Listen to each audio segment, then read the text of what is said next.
Now, before I begin today's video, I just want to point out the title is not clickbait. Oppenhei-MEH is quite an accurate summarization about how I felt about this movie. Yes, Thames Television, the station with knockers. Excuse me, there's one now. Yes, can I help you? And what that really means is... Woke! Woke! And then you can come on each other's faces and tell each other that come on your face cleanses you of wokeness. So, what are my impressions after watching this magnum opus from Nolan? Well, actually, I wouldn't even call it his magnum opus. I would say probably The Prestige or Batman Begins or probably even The Dark Knight. One of those three films should be deserving of that particular phrase. But I will say this much about Oppenheimer. At 3 hours long, oh boy, that was a fatal mistake.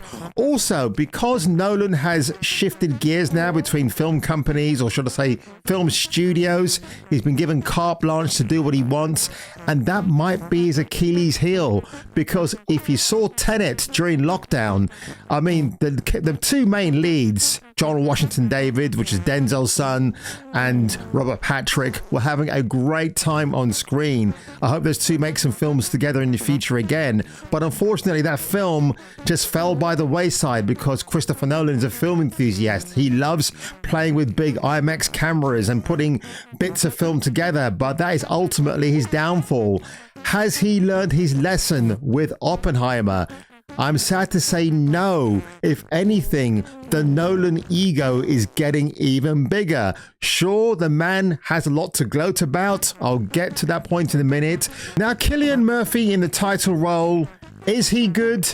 Yes, he's good. Is he great? Certainly not. In fact, I would say he suffers from being outclassed by more established actors. Yes, Robert Downey Jr., we get glimpses of him in the trailer. He's in the film for a fair bit, actually, despite the fact his scenes are broken up, but he plays the real-life government official, Louis Strauss, and he's a dead ringer for him, actually. RDJ just brings a whole level of new acting that I haven't seen for a long time. Yes, he's great as Tony Stark in the Marvel films, but honestly, you forget about that when you see his portrayal here, which is amazing. Also, David Krumholtz, fantastic actor. I recognized him because he hasn't got the trademark facial hair anymore, but I can still see the mannerisms and the tics. He's good. Gary Oldman pops up for literally 5 minutes for an amazing scene.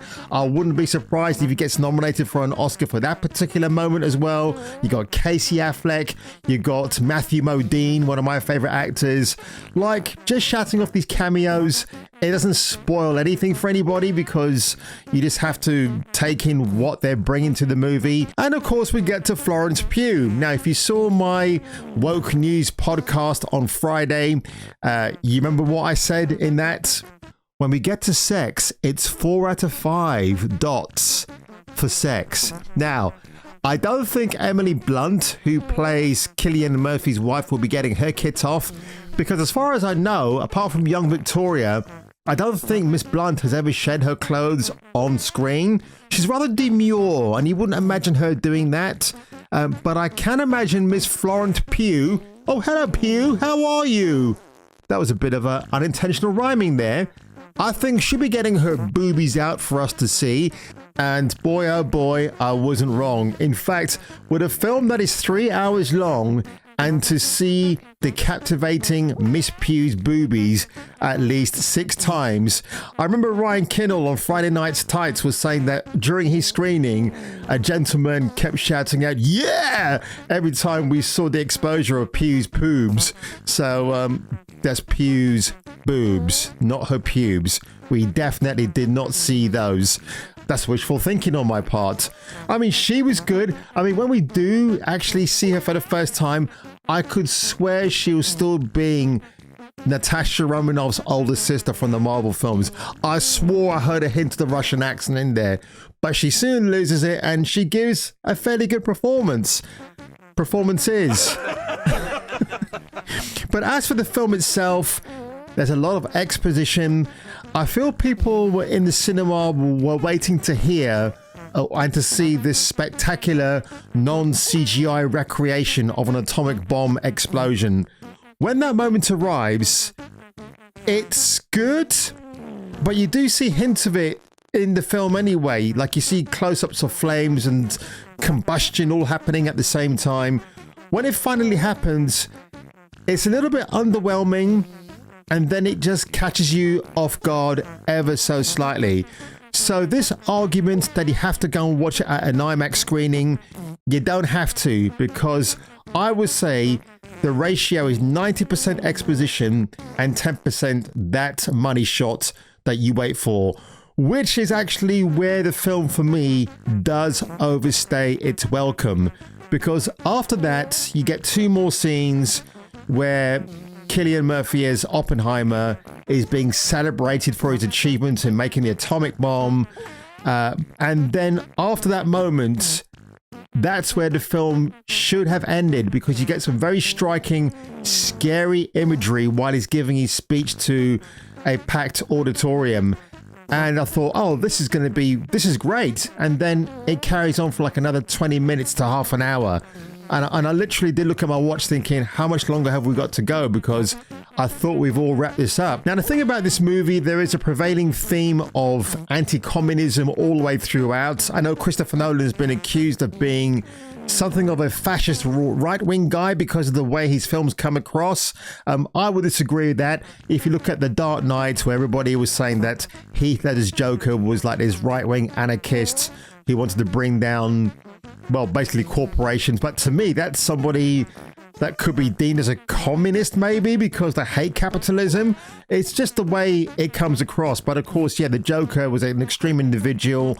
But then, if that's the case, why do you have a criminal on a boat at the end of that film, or towards the end, who's prepared to give his own life to save the lives of others, when he could have just actually just pushed the button and blown everybody up?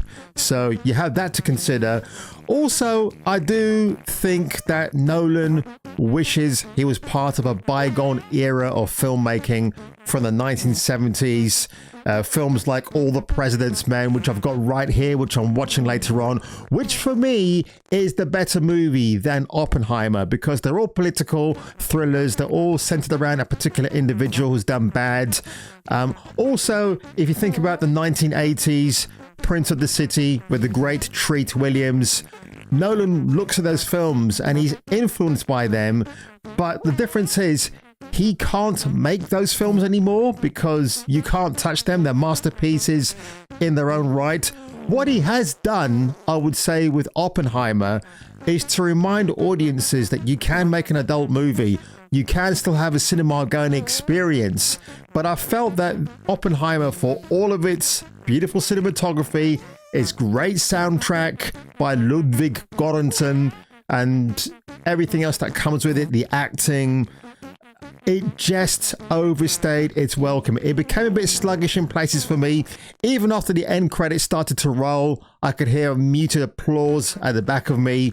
So, and I heard people going, shoo, shoo, shoo, shoo. So I think some people were a little bit let down, a little bit deflated by the experience of Oppenheimer. And to be honest, I would actually call this an experience. Now, the way I always judge movies in terms of, do I want to collect them and rewatch them? In the case of Oppenheimer, I probably wouldn't watch this film again for maybe another 10 years. I'm not kidding, because I'm not in a rush to watch it again. Whereas something like, I don't know, The Princess Bride, or Sam Raimi's Evil Dead movies, or even the Christopher Nolan Batman trilogy, I could watch those again and again and just never get fed up of them. And it's a real shame. So I hope Nolan makes more R-rated movies. I think the funniest thing to come out of this whole situation is that it's directly in competition with Barbie, starring Margot Robbie and Ryan Gosling. Now, why I bring that movie up? Because that film is from Warner Brothers Studios, whom Nolan used to work for many years. But because of their streaming services to put a brand new film that's been on the cinema onto the streaming platform at the same time, in the case of Warner Brothers, it's HBO Max, Nolan did not agree with that. So he shifted gears and went to Universal and got the payday and a pay deal that he's wanted for a long time. But what's really funny about that, because Warner Brothers knew Oppenheimer was coming out a few days ago, they knew in advance, well, you know what, we're going to release Barbie at the same time. Hence the meme Barbie-Heimer, which I think is hilarious. Now, this did leave me in a bit of a awkward quandary. Do I go and see Barbie at the cinema? Because I know it's done big gangbusters already in terms of the box office receipts. But I keep hearing the messages again and again. The film is so anti-patriarchal to the point where I'm thinking, you know what? I might actually put it with a couple of men bashing moments in the film. But the fact that Barbie transports from Barbie world into real life California, gets her ass slapped by a guy whom she punches in the face. I'm thinking, okay, so men are bad, women are great.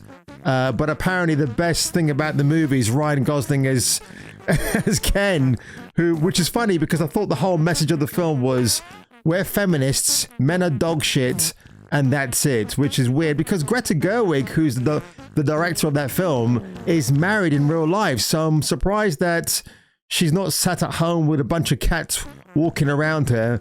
Would be the kind of person you would think would make a film like Barbie. So I think I'm still going to wait it out and watch Barbie on my computer. If I can get a good copy to watch, I'll probably do it that way. I can't really go and support a film that man bashes all the way through, despite the fact it could look good. Ncuti Gatwa trying to play a straight man is probably the funniest thing that I've actually heard, because we know that dude is not straight. And if he is, he's the straightest gay man I've ever seen. There's a lot being done. Yeah, There's honestly. a lot of wonderful things being done. But yeah, just seeing the diversity on screen is been great, and pushing that is, yeah. If you want to go and see this film from an historical point of view, by all means do that. Maybe go to a quieter screening. I wish I had done that today as well. And certainly don't waste your money on the IMAX on this one. So guys, if you enjoyed my Oppenheimer review today, make sure you leave a like below. Make sure you hit that subscribe button. And if I were you, and if you were me, you better come back for the next video.